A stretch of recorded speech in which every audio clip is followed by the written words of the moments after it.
My story with this starts about 13 years ago. I was travelling around Europe with my best mates. We were searching for cheap beer. We found it. Trying to have a variety of kebabs, which there weren't many. It's either you have chips or you don't.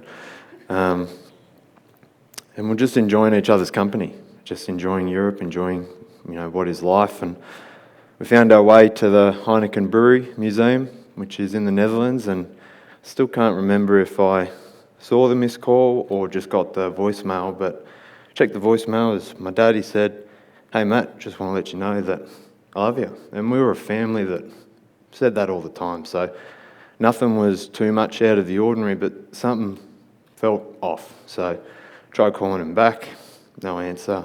Sent him a text message, no response, and sent him a Facebook message and got nothing back. But again, didn't think too much of it.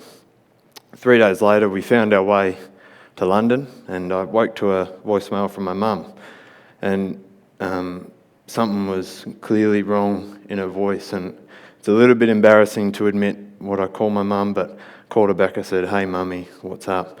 And she said, "Matt, it's your dad. He's killed himself." And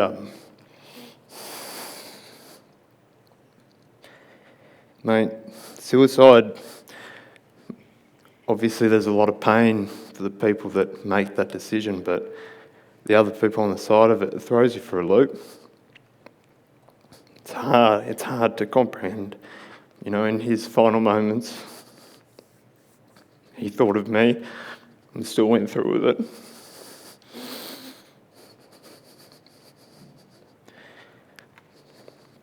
And there's always the inferences of what could I have done, and then the love you have for them, and the pain that they're going through. It just hurts you, and it still hurts me to this day because I look at I've got 3 kids, and I look at them, and I know I just can't put myself in his position, and it scares me some way that because I'm my father's son, that somehow I'm destined for the same fate. But no one is destined for suicide. When I got back from Europe, admittedly, I did pretty well. I had good habits. I exercised lots. I was part of community sport. I was going to university. I had something to look forward to. I had a job.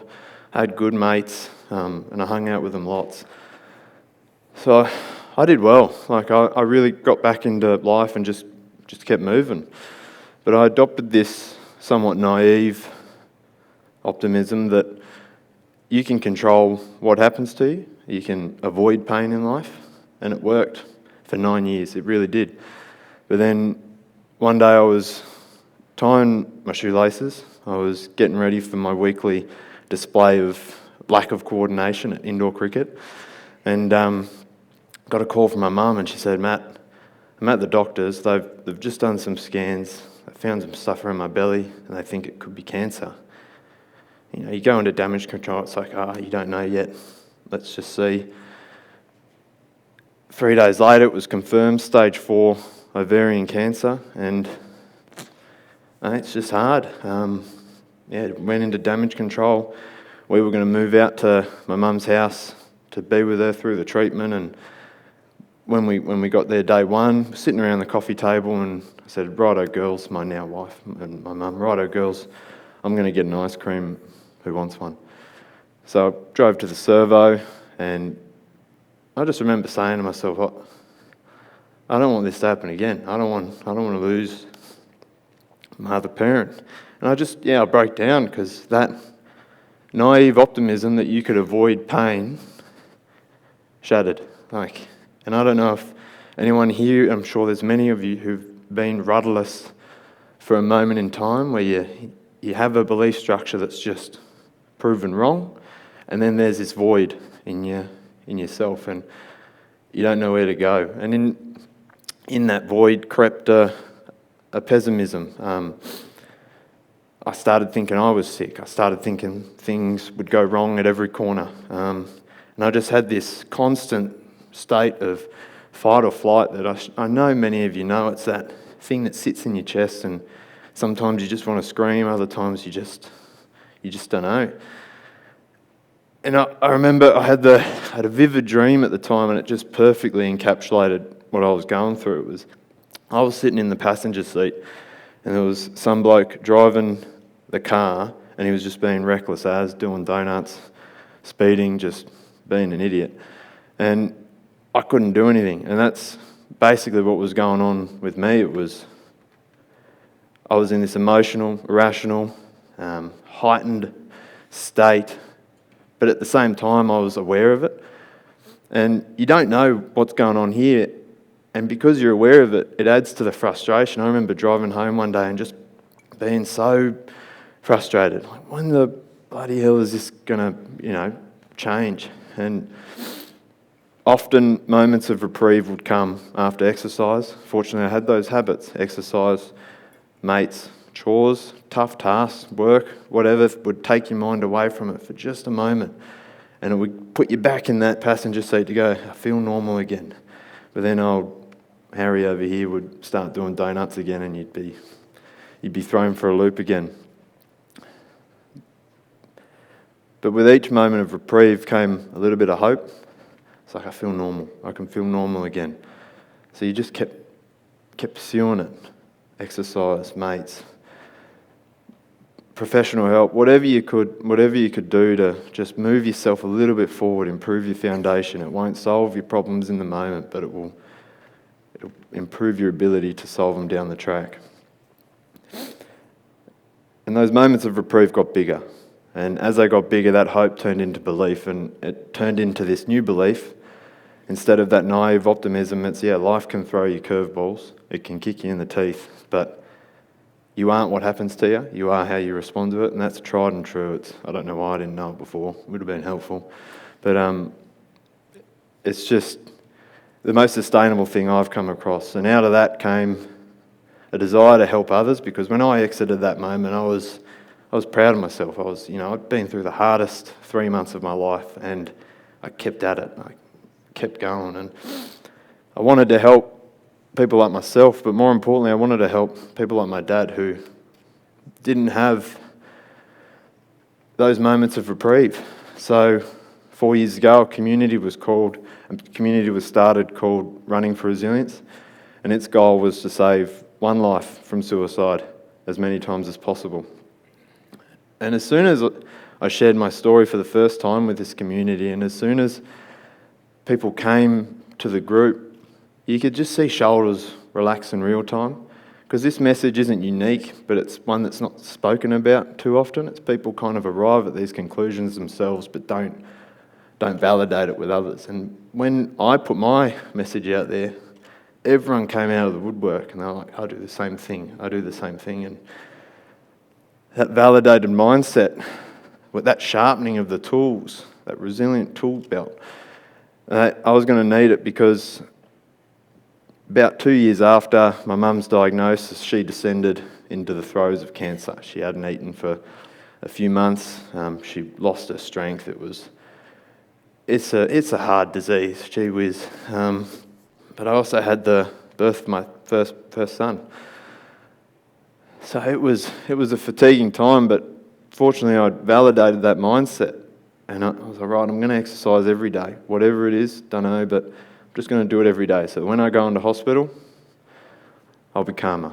When I'm at home with my son who's crying for no reason, I'll be calmer. And it just got me through that yo-yo of emotion, which is so fatiguing. It just got me through it with a little bit more consistency. But then, almost at the crescendo of my mum's battle, she looked me across from her bed. She looked me in the eye and she said, "Matt, I want to die." And I was like, oh.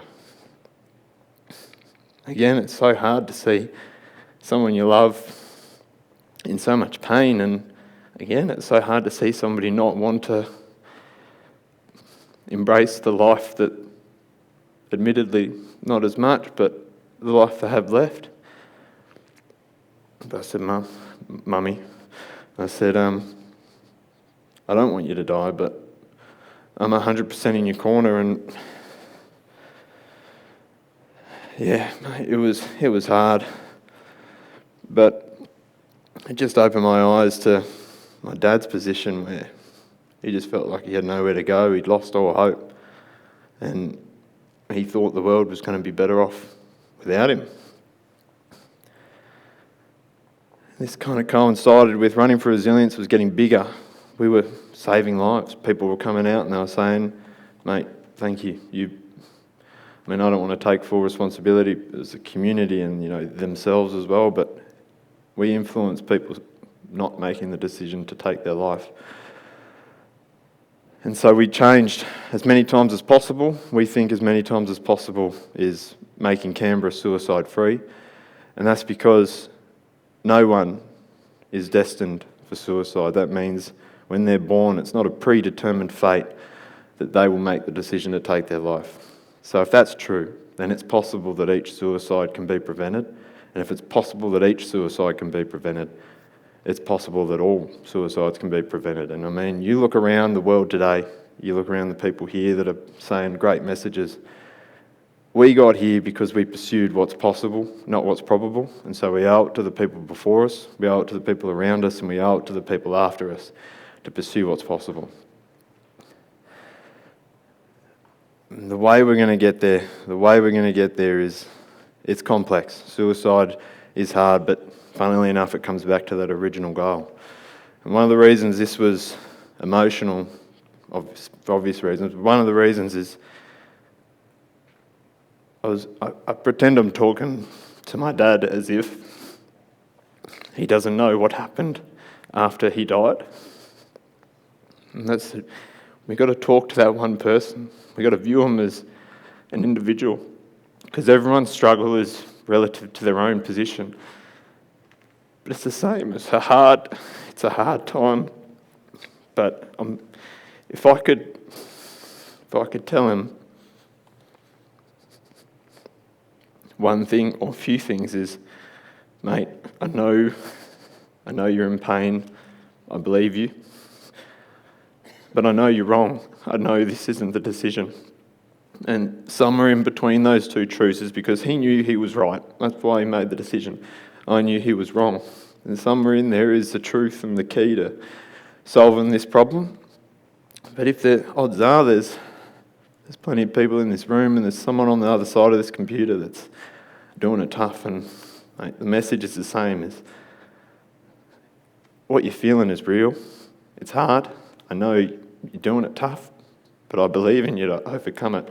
And there are things you can do right now to improve your position. It'll be a slog. It will be. But when you get over the other side, mate, you will be proud of yourself, and there will be life on the other side of it. There will be hope, belief on the other side of it. So whatever you do, just make that positive step, because it'll be worth it. So hooroo, and just keep moving.